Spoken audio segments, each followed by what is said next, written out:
इस कहानी में हमें दिखाया जाता है कि एक जहरीला वायरस फैलने की वजह से पूरी दुनिया के तमाम इंसान ज़ॉम्बी बन चुके हैं। लेकिन ये कोई आम ज़ॉम्बीज नहीं है, बल्कि ये इतने होशियार और चालाक हैं कि वो इंसानों से भी ज्यादा सोचने की सलाहियत रखते हैं। और कुछ ज़ॉम्बीज के पास इतनी तेज सूंघने की ताकत है कि वो अपने टारगेट को कई किलोमीटर दूर तक महसूस कर सकते हैं। ऐसी तबाह दुनिया में सिर्फ 2 इंसान जिंदा बचे हैं। क्या ये दोनों इस खौफनाक हालत में जिंदा रह पाएंगे या नहीं, ये हम देखेंगे इस कहानी में। मूवी के आगाज में हमें एक फैमिली को दिखाया जाता है जिसमें 2 बच्चे और उनकी माँ होती है। ये लोग अपना सामान पैक कर रहे होते हैं ताकि किसी दूसरे शहर जा सकें, क्योंकि उनकी सिटी में एक बहुत ही जहरीला वायरस फैल गया था जिससे इन्फेक्टेड लोग कुछ ही मिनटों में ज़ॉम्बीज में बदल जाते थे, जिस वजह से अब ये इस सिटी को छोड़कर जा रहे हैं। लेकिन जाने से पहले बच्चे अपने फादर से बात करते हैं, जो उन्हें कहता है कि वो भी जल्द उनके पास आ जाएगा। लेकिन जैसे ही ये लोग घर से निकलने लगते हैं, उन्हें लगता है कि घर के अंदर कोई घुस आया है, जिस वजह से माँ तुरंत दोनों बच्चों को लेकर कार की ओर भागती है, क्योंकि घर में एक ज़ॉम्बी घुस चुका होता है। लेकिन इससे पहले कि वे कार तक पहुंच पाते, ज़ॉम्बी उनकी मां पर हमला कर देता है और उसे मार देता है। साथ ही बच्चों में से एक बच्चा भी उसका शिकार बन जाता है। लेकिन एक छोटी लड़की जिसका नाम एबिगेल होता है, कार के नीचे छुपकर अपनी जान बचा लेती है और ज़ॉम्बी थोड़ी ही देर बाद चला जाता है। लेकिन एबिगेल बहुत ज्यादा डर चुकी थी, क्योंकि उसने अपनी आंखों के सामने अपनी फैमिली को खत्म होते देखा था। जैसे ही वह कार के नीचे से निकलती है तो उसकी माँ दोबारा ज़ॉम्बी बनकर उठ जाती है और एबिगेल पर हमला करने के लिए उसकी तरफ बढ़ने लगती है। तभी एक सोल्जर जिसका नाम मैक्स है वहां आकर एबिगेल को बचा लेता है। मैक्स उसे समझाता है, बेटा डरो मत, और उसे अपनी गोद में ले लेता है। लेकिन इसी वक्त एबिगेल का भाई भी ज़ॉम्बी बन जाता है। इसके बाद मैक्स एबिगेल की आंखें बंद कराता है और उसके भाई को भी गोली मार देता है। अब हमें 10 साल बाद का समय दिखाया जाता है। पूरा शहर तबाह हो चुका होता है। ज़ॉम्बीज तो खत्म नहीं हुए होते, लेकिन इंसान लगभग मिट चुके होते हैं। जो कुछ इंसान जिंदा बचे होते हैं वे छिपकर अपनी जान बचाने की कोशिश कर रहे होते हैं। इन्हीं में एबिगेल और मैक्स भी शामिल होते हैं। और अब एबिगेल बड़ी हो चुकी होती है। मैक्स जो एक सोल्जर था, उसने एबिगेल को ट्रेनिंग दी हुई थी कि कैसे ज़ॉम्बीज को मारना है और कैसे सरवाइव करना है। अब मैक्स उसका निशाना चेक करने के लिए उसे एक जानवर का शिकार करने को कहता है। एबिगेल बड़ी आसानी से उस जानवर का शिकार कर लेती है और यह देखकर मैक्स खुश हो जाता है। दोनों उस जानवर का गोश्त अपने रात के खाने के लिए संभाल कर रख लेते हैं। अब रात हो जाती है और मैक्स चारों तरफ तारों का जाल बिछा देता है ताकि अगर कोई ज़ॉम्बी करीब आए तो उन्हें पता चल जाए। और वाकई रात को एक ज़ॉम्बी उन पर हमला करने आता है और मैक्स को पता चल जाता है। मैक्स अब जैसे ही उस तार को चेक करने आता है तो एक ज़ॉम्बी उस पर हमला कर देता है। लेकिन मैक्स भी काफी शातिर था, वह उसे गोली मारकर खत्म कर देता है। इसके बाद मैक्स एबिगेल से कहता है कि यहाँ रहना सेफ नहीं है, क्योंकि अब यहाँ और भी ज़ॉम्बीज आ सकते हैं, हमें यहाँ से निकलना होगा। जिसके बाद दोनों अपने घोड़ों पर सवार होकर यहाँ से निकल पड़ते हैं।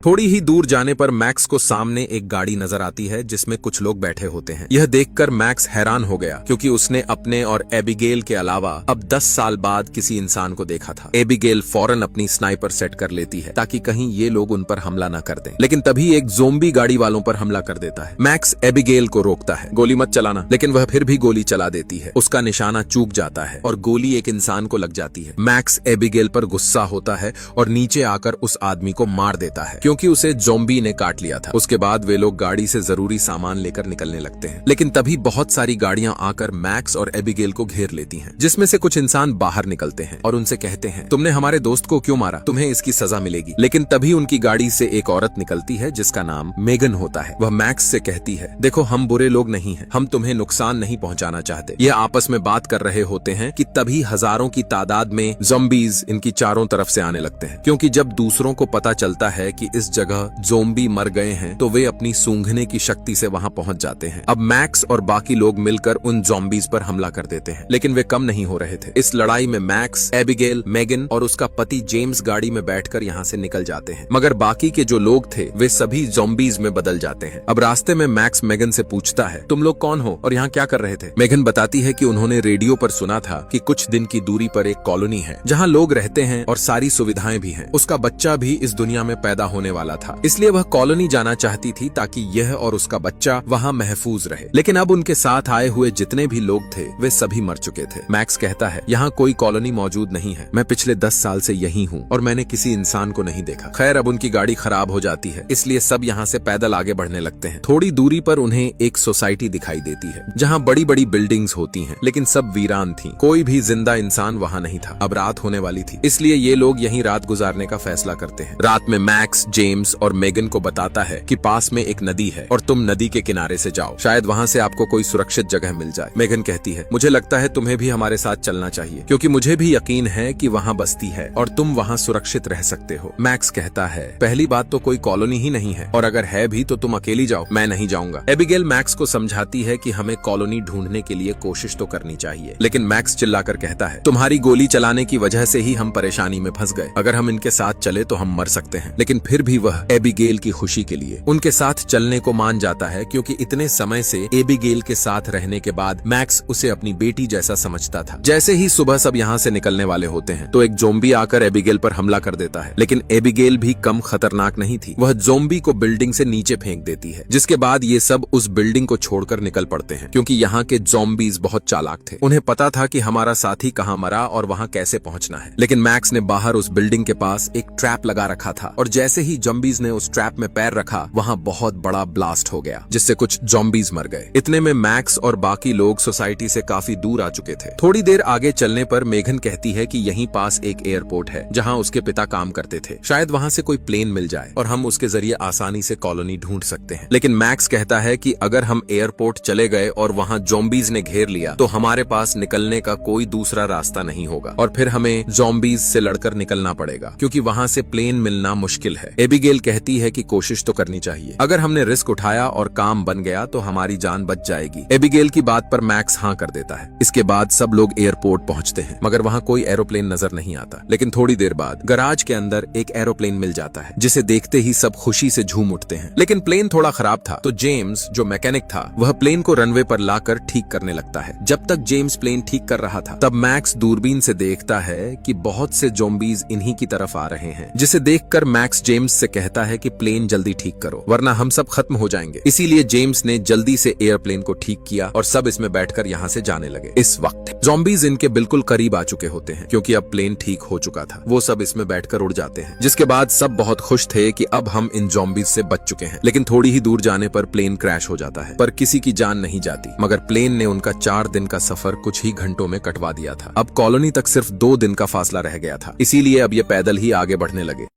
रात को मेघन मैक्स के पास आकर कहती है कि मैं तुम्हारी बहुत शुक्रगुजार हूँ, तुम्हारी मदद के बिना हम यहाँ तक नहीं पहुँच पाते, लेकिन एक और मेहरबानी कर दो, अगर मैं किसी भी वजह से मर जाऊं तो मेरे बच्चे का ख्याल रखना, उसे वैसे ही मोहब्बत देना जैसे एबिगेल को दी है। और मैक्स उससे वादा करता है। जब दोनों बातें कर रहे होते हैं तो जेम्स कहीं दूसरी जगह अकेला बैठा हुआ था, क्योंकि उसके पैर पर एक ज़ोंबी ने काट लिया था। जेम्स खुद को गोली मारने की कोशिश करता है ताकि वह मेघन के लिए खतरा न बने, मगर अभी वह पूरी तरह ज़ोंबी नहीं बना, क्योंकि उसका इम्यून सिस्टम मजबूत था। इसे ज़ोंबी बनने में वक्त लग सकता था, इस वजह से अब वो सबके पास लौट आता है। अगली सुबह जब वे अपना सफर शुरू करते हैं तो मैक्स को जेम्स के हरकत अजीब लगती हैं। वह समझ जाता है कि वह इन्फेक्टेड हो चुका है। अब मैक्स उसे अलग लेकर कहता है क्या तुम खुद को मार लोगे या मुझे करना होगा? जेम्स कहता है कि जरूरत पड़ी तो मैं खुद कर लूंगा। अब थोड़ी दूर जाने के बाद उन्हें एक घर नजर आता है, तभी अंदर से आवाज आती है हथियार डालो वरना सब मारे जाओगे। यह सुनते ही सब अपने हथियार एक बॉक्स में रख देते हैं। फिर एक आदमी जिसका नाम डेविड है वह बाहर आता है और सबको घर में बुलाता है, जिसके बाद वह उन्हें कहता है माफ करो, मुझे लगा शायद तुम चोर हो। वह बताता है कि वह साइंटिस्ट है। वो बताता है कि ऐसे खाली इलाकों में रिसर्च करना उसके लिए अच्छा होता है, अगर मैं चाहता तो यहाँ से जा सकता था। डेविड कहता है कि यह जो वायरस फैल रहा है वह बहुत खतरनाक है, क्योंकि इसने लगभग पूरी दुनिया के इंसानों को ज़ोंबी बना दिया। लेकिन डेविड कहता है कि इसमें एक अच्छी बात भी है। वह यहाँ कहता है कि कमजोर इंसान खत्म हो गए और सिर्फ ताकतवर जिंदा रहे। यह बात सबको अजीब लगती है, जैसे यही आदमी वायरस फैलाने वाला हो। फिर अचानक सब बेहोश हो जाते हैं, क्योंकि डेविड ने जूस में नशा मिलाकर उन्हें पिला दिया था। सिर्फ जेम्स बचा, क्योंकि उसने जूस नहीं पिया था। लेकिन अब उस पर ज़ोंबी इन्फेक्शन बहुत तेजी से हो रहा था। जैसे ही जेम्स डेविड पर अटैक करता है तो डेविड एक डिवाइस निकालता है जो फ्रीक्वेंसी छोड़कर जेम्स को रोक देती है। इसके बाद वह सबको बंदी बना लेता है, और जैसे ही इनको होश आता है तो डेविड अपनी वाइफ को इनके पास लाता है, जो कि एक ज़ोंबी थी। दरअसल वह अपनी वाइफ की भूख मिटाने के लिए इंसानों को पकड़ा करता था। अब डेविड अपनी वाइफ को इनके तरफ छोड़ देता है। तभी जेम्स हिम्मत दिखाता है और डेविड की ज़ोंबी वाइफ पर हमला करके खुद को और सबको आजाद कर देता है, जिसके बाद सब यहाँ से भाग निकलते हैं और डेविड की गाड़ी भी ले जाते हैं। यह सब होने के बाद डेविड गुस्सा हो जाता है कि इन लोगों ने उसकी वाइफ की पार्टी बिगाड़ दी। इधर ये सब जंगल से गुजर रहे होते हैं कि तभी उनके पीछे बहुत सारे ज़ोंबी पड़ जाते हैं। ये तेजी से कॉलोनी की तरफ बढ़ ही रहे होते हैं कि तभी इनको अपना रास्ता बंद मिलता है, जिसके बाद ये गाड़ी से उतरकर आगे पैदल चलने लगते हैं। लेकिन ज़ोंबी इनके पीछे ही थे, जिसकी वजह से जेम्स इनसे कहता है मैं वैसे भी इन्फेक्टेड हूँ, तुम लोग लोग भागो, मैं उन्हें रोकता हूँ। लेकिन मेघन रोने लगती है, मगर जेम्स उसे समझाता है कि तुम्हें हमारे बच्चे के लिए जिंदा रहना होगा। फिर वह ज़ॉम्बीज के बीच लड़ते लड़ते मर जाता है और उसकी कुर्बानी की वजह से मैक्स, एबिगेल और मेगन कॉलोनी तक पहुंच जाते हैं, जो नदी के बीच बड़ी बड़ी बोट्स को जोड़कर बनी होती है। इसके बाद कॉलोनी वाले उन्हें अंदर ले आते हैं। अब यहाँ मेघन की डिलीवरी का समय आ जाता है। वहीं एक औरत उसकी मदद करती है और वह बच्चा जन्म दे देती है, मगर मेघन की जान बच नहीं पाती। मरने से पहले वह मैक्स को अपना वादा याद दिलाती है कि बच्चे का ख्याल रखना। इसके बाद मैक्स बच्चे को गोद में उठा लेता है। यहाँ डेविड अपना बदला पूरा करने के लिए डिवाइस से बहुत सारे ज़ॉम्बीज यहाँ ले आता है और कॉलोनी में घुसा देता है, जिसके बाद कॉलोनी में अफरा तफरी मच जाती है और ज़ॉम्बीज कॉलोनी वालों पर हमला कर देते हैं। लेकिन उन्हें पता था कि कभी न कभी ऐसा हो सकता है, इसीलिए उन्होंने अंडरग्राउंड टनल बनाई हुई थी। अब कुछ लोग टनल से होकर नदी के बाहर सरफेस पर पहुंच जाते हैं। इधर मैक्स ज़ॉम्बीज से लड़ रहा होता है। इसी दौरान वो किसी तरह डेविड का डिवाइस तोड़ देता है और अब ज़ॉम्बीज डेविड पर भी टूट पड़ते हैं और उसे निगल जाते हैं। इधर एबिगेल अपने सामने एक ज़ॉम्बी को देखती है, जिसके ब्रेसलेट पर एबिगेल लिखा होता है, वही जो उसने बचपन में अपने फादर को दिया था। एबिगेल को समझ आ जाता है कि यह उसका अब्बा है, जिसके बाद एबिगेल को जबरदस्ती उसे गोली मारनी पड़ती है। इसके बाद बहुत से लोग कॉलोनी से बाहर आ जाते हैं, जिनमें मैक्स, एबिगेल और वह बच्चा भी होता है। जिसके बाद कॉलोनी को बम से उड़ा दिया जाता है और सब लोग समझते हैं कि अब सब खत्म हो गया, क्योंकि अब उनके पास छुपकर रहने की कोई जगह नहीं थी। मगर मैक्स उन्हें हिम्मत देता है, हम नदी के रास्ते आगे बढ़ेंगे, वहाँ और भी कोई बस्ती मिल सकती है। इसके बाद सब उसके साथ निकल पड़ते हैं। थोड़ी दूर उन्हें एक आइलैंड मिलता है, जहाँ कोई ज़ॉम्बी नहीं था और यहाँ वे आसानी से रह सकते थे। अब इसी के साथ यह मूवी यहीं खत्म हो जाती है।